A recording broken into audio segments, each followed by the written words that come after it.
अस्सलाम वालेकुम नाजरीन, कैपिटल टीवी के साथ मैं हूं हमजा शाहीन खान। नाज़रीन इकराम, पिछले हफ्ते एक इंतहाई अफसोसनाक वाक़या पेश आया जो आप सब की नज़रों से भी गुजरा होगा। लाहौर के इलाके काहना में एक घर के 4 अफराद को कत्ल कर दिया जाता है। ये 4 अफराद, एक माँ और 3 उसके बच्चे, एक बेटा और 2 बेटियाँ थीं। इन बच्चों की उम्रें भी बहुत कम हैं और यहाँ पर एक बहुत ही दिल दहला देने वाला मंजर पेश करता ये वाक़या अब इसमें नई पेशरफ्त ये हुई है कि पता ये चला है कि उसी माँ का बच्चा जो कि लेडी हेल्थ वर्कर के तौर पे काम करती थी, उसका अपना सगा बेटा, उसने अपनी माँ और अपने 3 बहन भाइयों को कत्ल कर दिया। उस बच्चे की उम्र सिर्फ 14 साल है और पुलिस की रिपोर्ट के मुताबिक अब ये बात वाज़ेह हुई है कि उस बच्चे ने उस दिन तकरीबन 3 से 4 घंटे मोबाइल गेम खेली।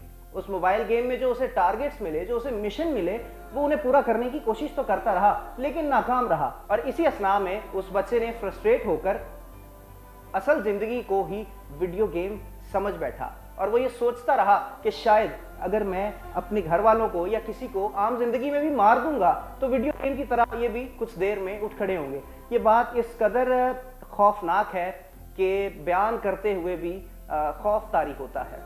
ये वाक़या क्यों पेश आया, किस तरह से पेश आया और इन्वेस्टिगेशन रिपोर्ट क्या कहती है, आइए पहले आपको सुनाते हैं लाहौर के एसएसपी इन्वेस्टिगेशन इमरान किश्वर साहब का बयान, जो इस हवाले से बता रहे हैं कि सारा मामला किस तरह से पेश आया और उन्होंने इस 14 साल के बच्चे को आखिर शामिल तफ्तीश कैसे किया। उसके बाद आपकी बात करवाएंगे लाहौर से ही ताल्लुक़ रखने वाली पंजाब यूनिवर्सिटी की अप्लाइड साइकोलॉजी की डायरेक्टर डॉक्टर राफिया रफ़ीक से और उनसे जानने की कोशिश करेंगे कि ऐसे क्या नफ्सियाती पहलू हैं इस हवाले से जिन पर माँ बाप को अपने बच्चों के लिए ख़ास ख्याल रखना चाहिए। ये कान्हा में इंसिडेंट हुआ 4 मर्डर का और ये एक बड़ा सेंसेशनल मर्डर था।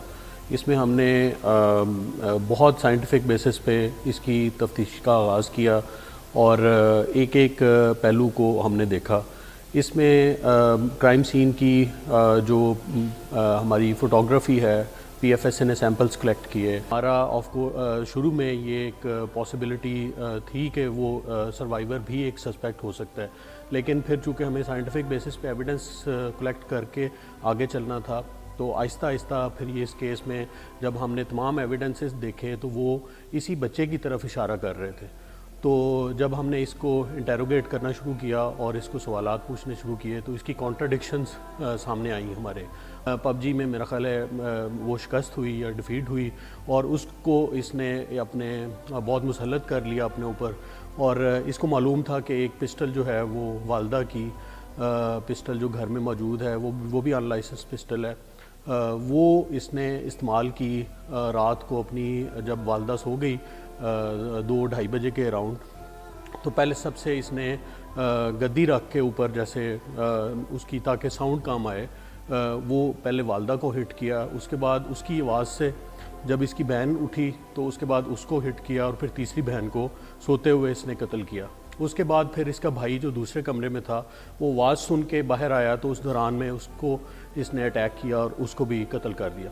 ये तमाम फैमिली को कत्ल करने के बाद ये ख़ुद इसके घर के अंदर से ये एक रास्ता नीचे क्लिनिक की तरफ जाता है, वहाँ पे जाके क्लिनिक पे लेट गया और वहाँ तक कि सुबह तक वहीं पे सोया रहा है। और सुबह फिर लोगों ने जब उसकी काम वाली जो है उसने दरवाज़ा खुला हुआ देखा और सारे लोग मरे हुए देखे तो उसने फिर 15 पे कॉल की। उसके बाद फिर हमने ये देखा। जी तो नाज़रीन कराम, आपने देखा कि लाहौर के एसएसपी इन्वेस्टिगेशन इमरान किश्वर साहब का इस हवाले से क्या कहना था। एक बड़ा ही खौफनाक मंजर पेश करने वाला ये वाक़या है और इसके अपने बहुत से पहलू हैं जिनमें सबसे अहम पहलू जो है वो नफ्सियाती नौइयत का है। तो इसी हवाले से हम आज मौजूद हैं डॉक्टर राफिया रफ़ीक साहिबा के साथ, जो कि डायरेक्टर हैं अप्लाइड साइकोलॉजी पंजाब यूनिवर्सिटी की। आइए उनसे अपनी गुफ्तगू का आगाज़ करते हैं और उनसे जानने की कोशिश करेंगे कि क्या ऐसे नफ्सियाती मामलात हैं, कौन से ऐसे नफ्सियाती पहलू हैं कि कोई शख्स और बिलखुसूस इतना कम से बच्चा इस हद तक जा सकता है। अस्सलाम वालेकुम जी। वालेकुम सलाम। मैं कैसी हैं आप? खैरियत से? अल्लाह का शुक्र, बिल्कुल ठीक ठाक। डॉक्टर साहब बताइएगा, आपने ज़ाहिर है ये खबर पढ़ी होगी, जानी होगी, इस हवाले से आप इसको एज अ साइकोलॉजिस्ट किस नज़र से देखती हैं? پہلے تو یہ ایک بہت ہی افسوسناک واقعہ ہے. سب سے بڑی بات یہ ہے کہ پب جی جو ہے یہ پہلے اگر ہم اس کو گیم کو دیکھیں تو یہ ایک ملٹی پلیئر گیم ہے جس میں 100 سے زیادہ لوگ کھیل رہے ہوتے ہیں اور 4 کے گروپس میں کھیلتے ہیں, اور اس میں 3D افیکٹ جو ہوتا ہے وہ برین کو بہت زیادہ افیکٹ کرتا ہے. اس میں آپ دیکھیں کہ شروع میں یہ گیم جب بچہ کھیلنا شروع کرتا ہے تو اس کے 2 ہارمونس ہمارے ہوتے ہیں جن کو ہم ہیپی ہارمونس بھی کہتے ہیں, ڈوپامین اور سیروٹونن. وہ اتنی کوانٹٹی میں ریلیز ہوتے ہیں جیسے کہ کوئی بھی بندہ ایڈکٹیو مٹیریل, آج کل آپ نے دیکھا کہ آئس کا نشہ بہت زیادہ کامن ہو رہا ہے بچوں میں, جیسے وہ ہارمونز ریلیز ہوتے ہیں اسی طرح اس گیم میں بھی سملر جو ہے ہارمونز ریلیز ہوتے ہیں. پری فرنٹل کارٹیکس برین کا ایک ایریا ہے, مگڈلا ایک برین کا ایریا جو کہ ہائر کوگنیٹو فنکشننگ میں انوالوڈ ہوتا ہے, وہ بھی افیکٹ ہونا شروع ہو جاتا ہے. اور اس شخص کو جو متواتر یہ گیم کھیلتا ہے, اور آپ دیکھیں کہ اس کی گیمنگ ایڈکشن یہ ہوتی ہے کہ 20 سے 40 منٹ لگتے ہیں ایک گیم کو ختم ہونے کے. جیسے ہی ایک گیم ختم ہوتی ہے وہ بچہ یا جو بھی شخص کھیل رہا ہوتا ہے دوبارہ شروع کر دیتا ہے. تو کنٹینیوسلی ایک ہی پوزیشن میں بیٹھے رہنا سارا دن, اور پھر نہ کچھ کھانا, نیوٹریشنل ڈیفیشنسیز, سلیپ ڈیپریویشن کی ایک اور پرابلم ہوتی ہے. تو ڈائریکٹلی اگریسو جو ہے رسپانس آتی ہے بچے کے اندر, جو ہے کلوڈنگ آف کانشیسنیس ہو جاتی ہے, سائیکوٹک فیچرز آنے شروع ہو جاتے ہیں, اور کئی دفعہ بچے جو ہیں وہ ڈپریشن کا شکار ہو جاتے ہیں. اور ایسے بھی معاملات دیکھیں کہ بچہ خود اپنے آپ کو یہاں ختم کر لیتا ہے اگر اس کو پب جی گیم نہیں ملتی, یا پھر جو اپنے ارد گرد لوگ ہیں, کیونکہ وہ بیٹل فیلڈ میں سارا وقت رہ کے اس کو یہ لگتا ہے کہ یہ دنیا جو ریئل ورلڈ ہے وہ اس سے بہت دور چلا جاتا ہے, اور اس کو یہی لگتا ہے کہ جو اس کی ورلڈ ہے وہ جو اب ریئل ورلڈ بھی ہے وہ بھی اسی طرح بیٹل فیلڈ ہے. تو اس کیس میں بھی اس بچے میں کوئی ڈیلوژنل طرح کی سائیکوٹک سمٹمز جو ہیں وہ سامنے آ رہی ہیں, اور ہو سکتا ہے کہ کوئی ایسا نشہ اس کے علاوہ بھی کوئی وہ بچہ کرتا ہو. اس کے کیس کا بھی ہمیں کلیئرلی نہیں پتہ. تو وہی برین ایریاز ایکٹیویٹ ہوئے ہیں اور اس بچے کو ڈیلوژنس ہوئی ہوں گی جس کی وجہ سے اس نے اپنے گھر والوں کو جو ہے وہ. جی بہت شکریہ محترمہ, آپ نے بہت ایک صاف سا خاکہ کھینچا اور تجزیہ کیا, ہمارے ناظرین کو بتایا کہ کون سے ایسے خاص نفسیاتی پہلو ہیں جو جن پہ ہمیں فوکس کرنے کی ضرورت ہے, توجہ دینے کی ضرورت ہے, کیونکہ یہ اس قدر خطرناک حد تک جانے والا معاملہ ہے کہ ہم لوگ تب تک اس بات کی سنجیدگی کو نہیں سمجھ پاتے ہیں جب تک ہم جو ہے وہ اس طرح کا کوئی معاملہ پیش نہیں آتا. یہاں پہ سب سے زیادہ غور طلب بات ناظرین کرام یہ ہے کہ ہمیں یہ چیزیں گھر میں رہتے ہوئے پیرنٹنگ کی شکل میں اس معاملے کو بہتر کرنا ہے, اپنے بچوں پر نظر رکھیں.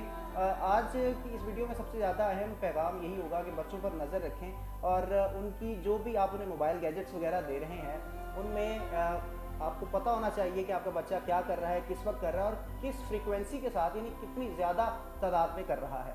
تو بہت افسوسناک واقعہ ہے. اس حوالے سے S S P investigation Lahore کا یہ بھی کہنا تھا کہ انہوں نے آئی جی صاحب, آئی جی جو پنجاب ہیں, انہیں درخواست دی ہے کہ وفاق میں یہ بات پہنچائی جائے کہ اس گیم کو بین کیا جائے. آنے والا وقت بتائے گا کہ وفاق اس پر کس طرح سے دیکھتے ہیں, وفاقی حکومت پاکستان کی آیا بین کرتے ہیں یا نہیں. یہ پہلے بھی بین ہو چکی ہے, بعد میں کھول دی گئی, اب آج کل یہ معاملہ اس حد تک شدت پکڑ چکا ہے. اپنا بہت خیال رکھیے. اگلے پروگرام تک اجازت دیجیے اپنے ہوسٹ حمزہ شاہین خان کو. اللہ حافظ و ناصر.